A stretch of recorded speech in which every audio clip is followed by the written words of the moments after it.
አንድ ጊዜ ቅዱሳን አንድ ጉዳይ ይዤ መጥቻለሁ። ፕሊስ ሳታሳልፉት እንድትሰሙኝ በጌታ ፍቅር ጠይቃቸዋለሁ። እኔ መጋቢ በኃይሉ እባላለሁ። የካቦድ አማኑኤል ህብረት ቤተክርስቲያን መጋቢ ነኝ። ዩቲዩብ አካውንታችን በማናውቀው ሁኔታ ብሎክ ተደርጎብናል። በጣም ብዙ የለፋንበት ብዙ የደከምንበት በጣም ብዙ ስራ የተሰራበት አካውንት ነው። በማናውቀው ሁኔታ ብሎክ ተደርጎብን እጅግ በጣም አዝነን ነው ያለነው። ግን ተስፋ ሳንቆርጥ እንደገና በአዲስ መልክ አዲስ አካውንት ከፍተን እንደገና እንቅስቃሴ እያደረግን ነው ያለነው። ከዜሮ እየጀመርን ነው ያለነው። እግዚአብሔርና እናንተን በመተማመን እንቅስቃሴ ጀምረናል። ባካችሁን እለምናችኋለሁ እንደ ቤተክርስቲያን መጋቢ ይኸው ከስር የምታዩትን ሐዋሳ ካቦድ ኢማኑኤል ዩናይትድ ቸርች በማለት በመግባት ፕሊስ ሰብስክራይብ በማድረግ ሼር በማድረግ ሚዲያውን ለወንጌል አገልግሎት በአግባቡ እንድንጠቀምበት አብራችሁን ከኛ ጋር እንድትሆኑ እንደገና ደግሞ በቲክቶክ አካውንታችን ላይ 85000 ፎሎወር አለን። እናንተም ደግሞ ዩቲዩባችን ውስጥ በመግባት ሰብስክራይብ ብታደርጉን በጣም ተጠቃሚ እንሆናለን። ፌስቡክ አካውንታችን ላይ ደግሞ 16000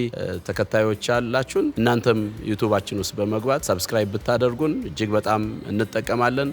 ይህን እንደምታደርጉና ከቤተክርስቲያን ጎን እንደምትቆሙ ተስፋ አደርጋለሁ። በቤተክርስቲያን ስም በጌታ በኢየሱስ ስም ጥሪ አደርግላችኋለሁ። ይህን እንደምታደርጉት ተማመንባችኋለሁ። እግዚአብሔር አምላክ ዘመናችሁን ይባርክ። ተባረኩልኝ። ወዳችኋለሁ።